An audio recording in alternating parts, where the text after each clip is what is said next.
The rain came down in sheets that November evening, turning the Nashville streets into rivers of neon reflections. Sarah Chen pressed her forehead against the cold window of the Greyhound bus, watching the city lights blur into watercolor streaks. Her fingers trembled as they clutched the crumpled eviction notice in her coat pocket, the paper worn soft from constant folding and unfolding, as if somehow the words might change if she just checked one more time. They never did. 72 hours. That's all she had left before. Everything she'd built in 5 years would disappear. But it wasn't the apartment she mourned, not really. It was the small corner by the window where her daughter, Emma, had taken her first steps. The pencil marks on the doorframe tracking her growth. The sense that somewhere in this vast, indifferent world, they had a place that was theirs.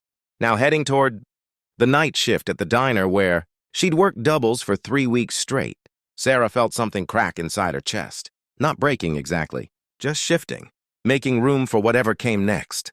She'd learned long ago that life didn't ask permission before it changed everything. One moment, you're a marketing executive with a corner office and a 401k. The next, you're a single mother working for tips, trying to explain to a 6-year-old why Daddy isn't coming back and why their new home is a one-bedroom walk up above a laundromat.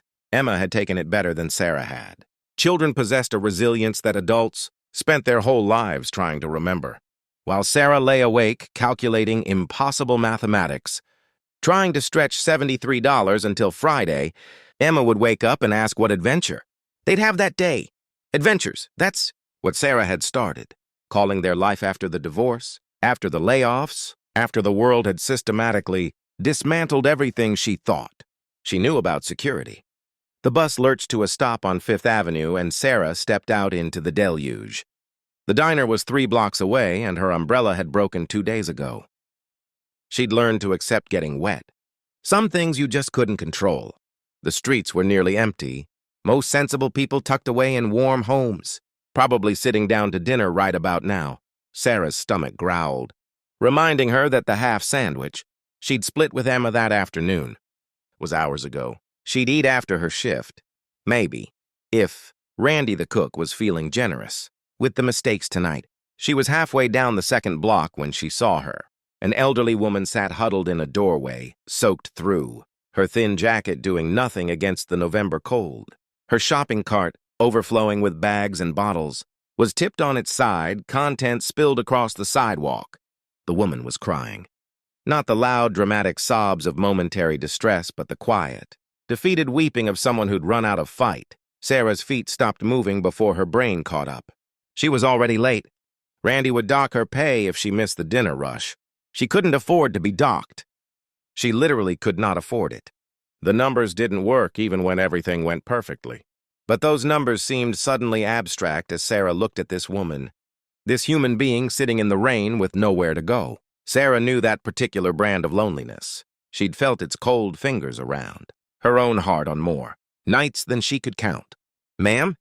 Sarah crouched down, rain pouring off her hair. "Are you hurt?" The woman looked up, her face a road map of hard years. Her eyes were clouded with cataracts, and her hands shook with something more than just cold. "My cart," she whispered. "I lost my cart. Everything's gone. My pictures. My mother's pictures." Sarah looked at the scattered belongings. "It's right here. We can fix this. Come on, let's get you out of the rain." She should have kept walking. She knew this logically, practically. She should have called someone, let the professionals handle it, gotten to work. Instead, Sarah found herself gathering soggy bags, riding the cart, helping this stranger to her feet. The woman's name was Dorothy, and she'd been a piano teacher once. Before the stroke. Before her daughter stopped calling. Before the rent went up, and the disability checks couldn't keep pace. "There's a shelter 4 blocks that way," Sarah said, pointing. "They'll have a bed for you tonight." "A hot meal." Dorothy shook her head, tears mixing with rain. "They won't take Buddy." "Buddy?" From beneath a pile of blankets in the cart emerged a small, bedraggled terrier mix, shaking and terrified. Dorothy's hands gentled as she touched the dog's head. "He's all I got left of my husband. They don't take dogs at the shelter. I can't leave him. I won't." Sarah felt her heart constrict. She thought of Emma, of all the times her daughter had begged for a puppy, of how Sarah had said no because they couldn't afford it, because it wasn't practical, because life was hard enough without adding complications. But looking at Dorothy's face, at the way her entire existence centered on protecting this small creature who depended on her, Sarah understood something profound. Love wasn't a luxury you afforded when life was easy. Love was what you held on to when everything else fell away. Sarah pulled out her phone with shaking hands. She had $63 in her checking account. Her shift started in 12 minutes. Emma was at her neighbor Mrs. Patterson's apartment, probably doing homework at the kitchen table, waiting for her mother to come home at midnight smelling like grease and coffee. She typed a text to Randy. "Family emergency. Can't make my shift tonight." The response came immediately. "Don't bother coming back. I need reliable people." Sarah stared at the message, watching her last lifeline dissolve in the rain. She'd just lost her job. For a stranger and a dog. The panic should have set in. The practical, responsible adult panic that she'd become so familiar with. But instead, she felt something else. Something that felt like freedom or maybe insanity. Sometimes it was hard to tell the difference. "Come on," Sarah said, taking Dorothy's arm. "We're going to figure this out." She called Mrs. Patterson, explained she'd be late, apologized profusely. Then she walked with Dorothy, pushing the cart, trudging through the rain to the only place she could think of, the small Veterinary Clinic 3, blocks from her apartment where Emma had once found a stray cat. The vet, Dr. Martinez, worked late hours and had kind eyes. The kind of eyes that saw people, not problems. The clinic was closing when they arrived. But Dr. Martinez took one look at them and held the door open. Come in, come in. Let's get you dry." "We need help," Sarah said simply, because what else was there to say? What followed was a blur of kindness that Sarah would remember for the rest of her life. Dr. Martinez examined. Buddy free of charge. Gave him medication for an ear infection. Provided food and supplies. She made phone calls while Sarah and Dorothy sat in the waiting room, wrapped in towels, drinking hot coffee. She found a place that would take Dorothy and Buddy together.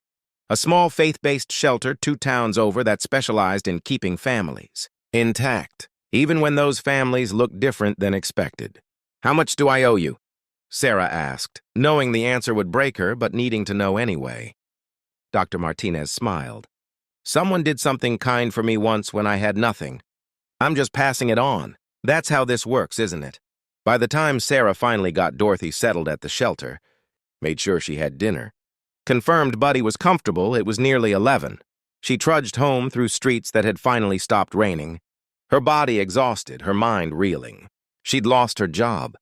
She had no plan for tomorrow. Emma was probably asleep by now, and Sarah would have to figure out how to explain why Mommy was home early and why they'd need to have another adventure soon. Mrs. Patterson was waiting in the hallway when Sarah dragged herself up the stairs. "Your daughter is sleeping in my guest room," she said. "I hope that's all right. You sounded stressed, so I thought—" She trailed off, then pressed an envelope into Sarah's hands. "This came for you. Was slipped under your door earlier." Sarah opened it with numb fingers. Inside was a check for $1,500 and a note in handwriting she didn't recognize. "For Emma's mother. From the class parents at Riverside Elementary. We've noticed how hard you work. We wanted to help. There's also a job opening in the front office at the school. If you're interested, call Principal Morrison on Monday." Sarah's legs gave out. She sat right there in the hallway, staring at the check, at the note, at the evidence that people had seen her struggling and instead of looking away, had reached out.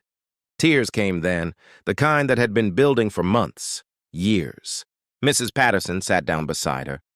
This 70-year-old woman in her nightgown and slippers, and put an arm around Sarah's shoulders.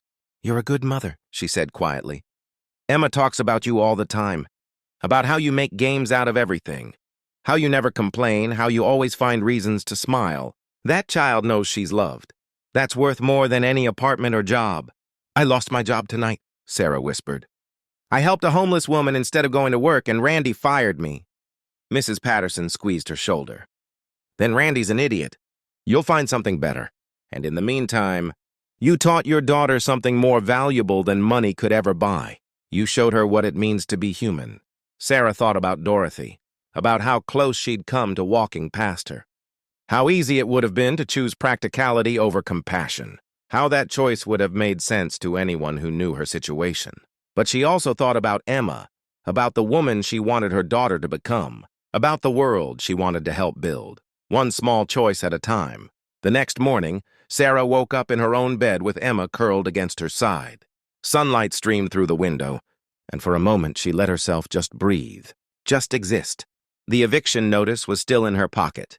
The job was still gone. The math still didn't work. But something had shifted in the night. Some fundamental understanding about what mattered and what didn't. Her phone buzzed. A text from an unknown number. "This is Dorothy. Dr. Martinez helped me get a phone. I wanted to say thank you. Because of you, I have a place. Buddy is safe. I start a part-time job at the shelter next week, playing piano for the residents. I'd forgotten I could still do that. You reminded me I was still a person worth something. Thank you for seeing me." Sarah read the message 3 times, tears blurring the words. Then she called Principal Morrison about the job. She called legal aid about the eviction. She made lists and plans and took deep breaths when the panic tried to creep back in. And she told Emma about Dorothy and Buddy, about choosing kindness even when it cost something, about how the world was full of people who would catch you if you fell. That afternoon, they walked to the park, and Emma asked, "Mommy, are we going to be okay?" Sarah looked at her daughter's upturned face, at the trust and love shining there, and realized she finally knew the answer. "Yeah, baby, we're going to be okay. Because we have each other, and we have people who care, and we know how to be kind even when it's hard. That's enough. That's more than enough." It wasn't a fairy tale ending. The next months were still hard, but Sarah got the school job. The parents rallied around her, creating a network of support she'd been too proud to ask for. Dorothy and Buddy stayed at the shelter, and Sarah visited every Sunday with Emma, who taught Buddy tricks while Dorothy played piano.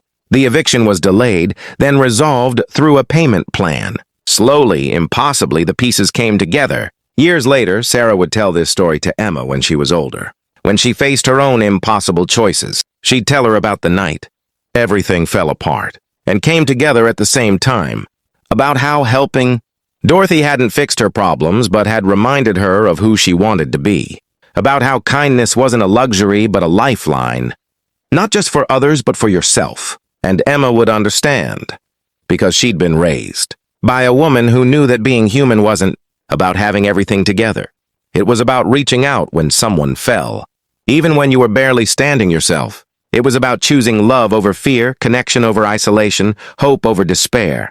It was about recognizing that her, that stranger in the rain, could be you tomorrow, and that the world we build together, one act of kindness at a time, is the only world worth living in.